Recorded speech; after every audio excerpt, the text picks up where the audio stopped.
So it's kind of crazy to think that as long as I've been doing keto, I've never tried the chaffle. I cannot believe it has taken me this long to try this.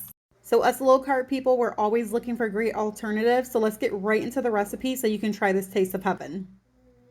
I've seen many variation of recipes using the chaffle. I decided to do mine using chicken, just lightly coated in breadcrumbs. I went ahead and seasoned this with some salt, pepper, garlic, and chili powder. And then I'll just bake it at 400 for approximately 30 minutes. Surprisingly, the easiest part of this recipe was actually making the chaffle. It only takes minutes. The only ingredients that you need is egg, cheese, and a waffle maker. I whipped about 4 eggs together and about half a cup of shredded cheese. And I also put a little bit of oregano and basil in it, as well as some pepper. Then I mixed it up again to make sure everything was well blended.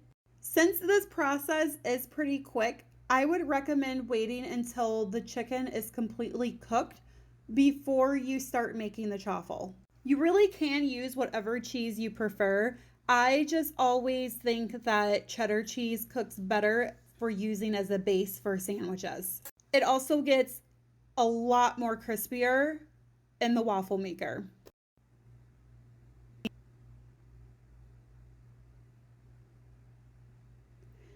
So I lightly coat the waffle maker to avoid any sticking.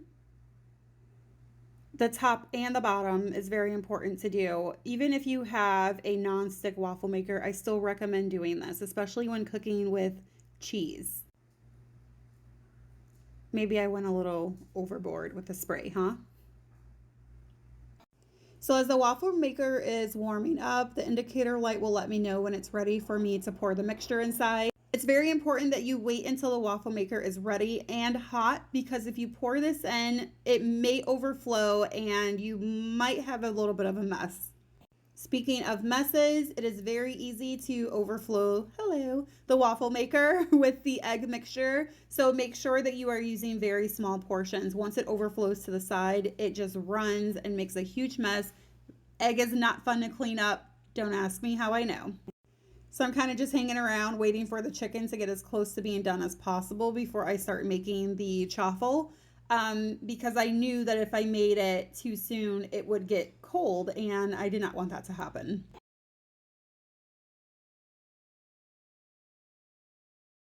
Now that we have the waffle maker hot and ready, I just start to pour a little bit of a time to ensure it does not flow over. A little bit goes a long way, because once you close the waffle maker, it will spread it out more. And when the egg and cheese cooks together, it expands. So don't be shy or scared to put a little bit in there. It's also safer than sorry, because remember, the mess is not fun to clean up.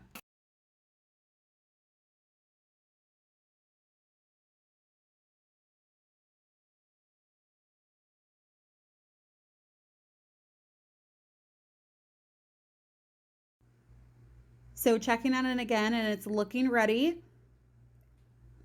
I highly recommend that you gently lift this up on all sides before lifting it out.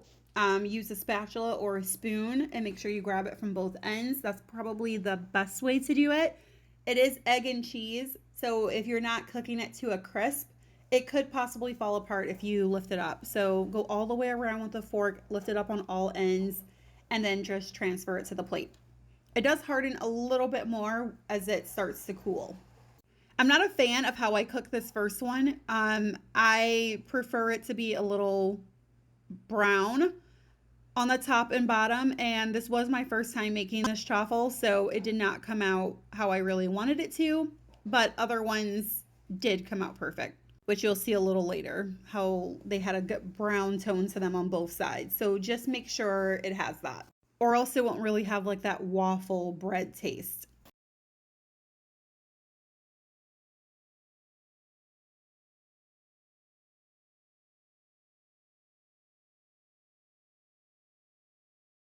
With each one, I'm getting a little better. This one has a little bit more of like that brown, crispy feel that I was going for. So I absolutely love how this one came out. So I took half of one and I added 2 chicken tenders on top of it. And then I put the other half on top to make it a sandwich. The only thing extra that I added to this was the red hot you see in the background, and it just made it unbelievably amazing. I love the chaffle. The next day I ended up doing another one with a burger, and I topped it with some crispy jalapenos. It was terrific. I highly recommend this recipe. Let me know what you all think.